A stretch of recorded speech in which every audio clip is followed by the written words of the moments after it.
Gelb and Ray Boyd here with you. And now joining us right here to my left is Martin Wallace, who was an offensive lineman for the Temple Owls last year. Martin, Zach Gelb, Ray Boyd, how you doing? I'm doing great, Zach. Is this a little bit odd for you to come back here? You played last year, you know a lot of these guys on the team, and now you're kind of watching it as a spectating role? It doesn't sit well, just because any player who's played, you don't like to watch, but I've been helping coaching out every once in a while with the staff, and their staff's great, and I've got to see these guys grow as a team over the whole spring game. Well, it's spring semester. Yeah, but it's looking good. It's a new era, and Matt Rule's the new head football coach here. You knew Matt when he was here under Al Golden, and even a few years under Steve Adazio. But what stands out to you with Matt Rule as he comes to bring a new life to this football program? Well, he understands that we have a lot of youth on the team, so he knows that some of the rules that Coach Adazio had don't really sit well with these guys, so that he has to cater the program to how they are. And the older guys like it because he's bringing back a lot of those traditions that they grew up, and he can let them have fun. A lot of young guys like to have fun. Older guys are a little bit more hard tight and everything like that. So these younger guys, they like to have fun. They have music in practice. They make sure you like the touchdown dance they had before. We never used to do that, but they're young. They like to have fun. They like to do things that older guys may think that you're not doing the right things, but they do the right things and they have fun. So Coach Rule's doing a great job. Now, one thing we talked about Mr. Bradshaw was that you can really tell when you talk to Coach Rule that he's passionate about wanting to be at this university, and he has a commitment to wanting to be here. As a player, how important is it to have a coach that is committed to being with the program? It's phenomenal. Just to see a coach that has that much passion about the game, and especially about a university.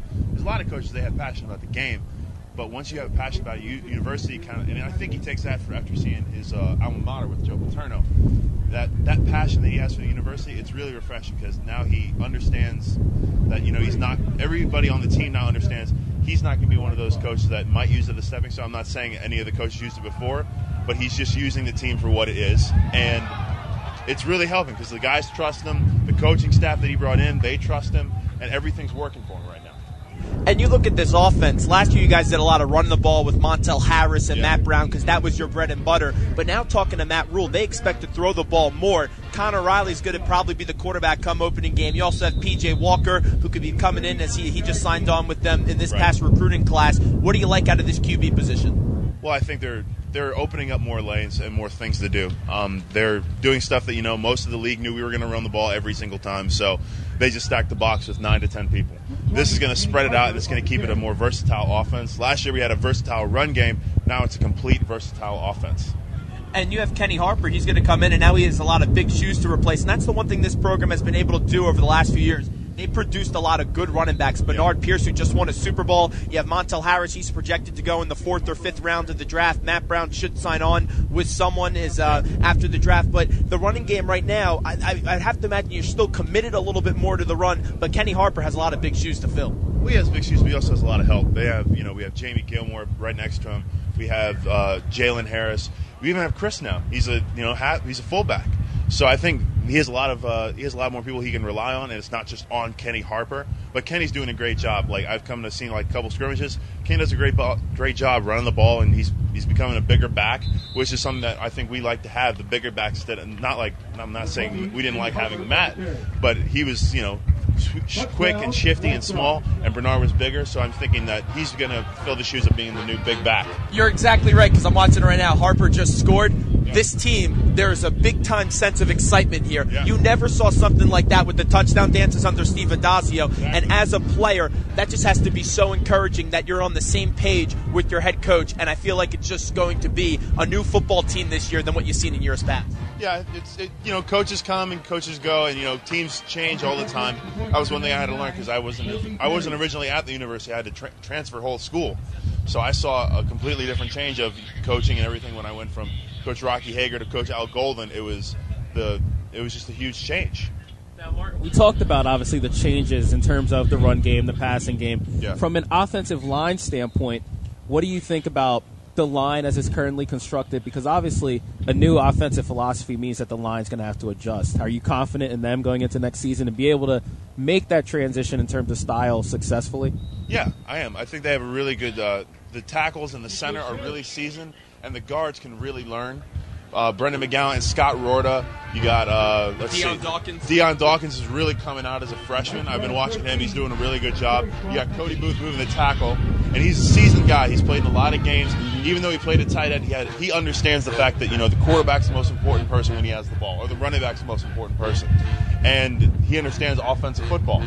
And Kyle Friend at center, he played a lot of games. He played a lot as a freshman, and I had to play next to him a bunch. So I took a little part in saying, okay, this is what you really got to do, and he really took that to heart, and he really understands that this is his role.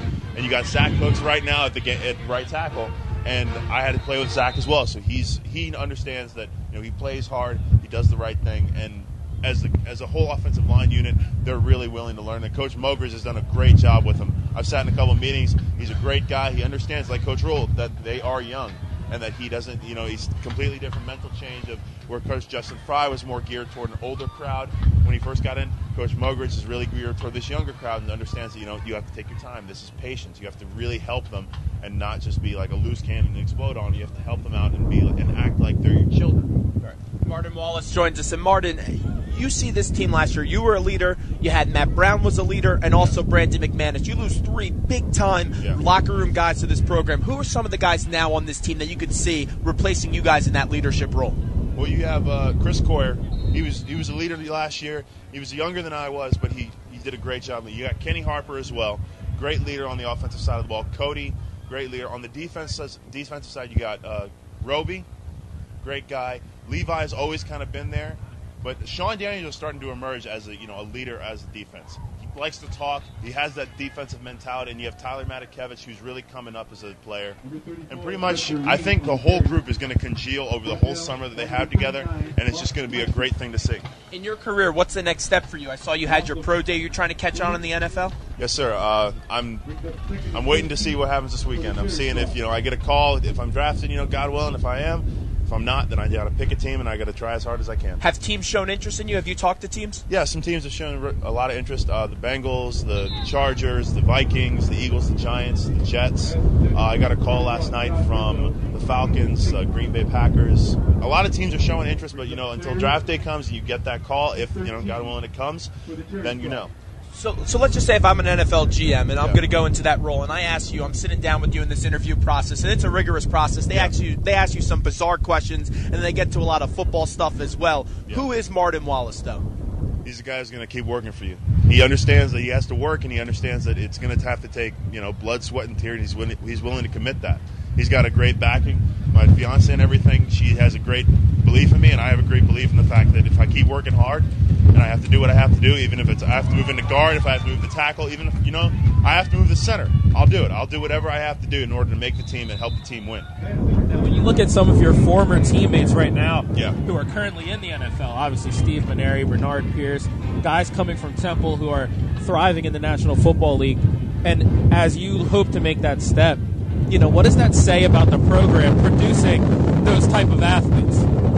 Well, I've heard the stories about Steve, and he's always come back and he's always told us. And Steve was always a really good worker from what the coaches have told me. I never played with him, but I've heard about him. He's told us that if you are more versatile and you work hard and you know what you're doing and you do your best every single day, a team will notice. Derek Dennis, Wayne Tribute, Pat Bull, played with all of them. They're all bouncing around in teams left and right, but they work hard, every single one of them. Tahir Whitehead, great worker. So I think the thing that Temple has produced is that they understand hard work.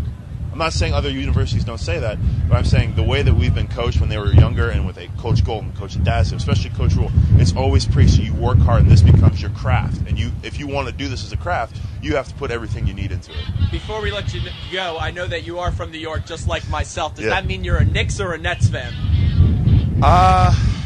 I've never really been into the whole basketball scene. Were you a baseball fan growing up? I grew up as a Yankees fan. That's unfortunate. I actually got the Yankees tattoo on the back of my arm when I was training, so it's a New York symbol. But I grew up as a Yankees fan, and they've kind of always been my team. Well, we appreciate you coming on. Best of luck coming up with the draft, and we'll talk to you again real soon. All right, sounds good. Martin Wallace right there. We'll take a quick break, and we'll be back from Edward Olson Hall right after these short messages. We'll give you a game update and all that next. It's your girl, Starsha Divine from the Quiet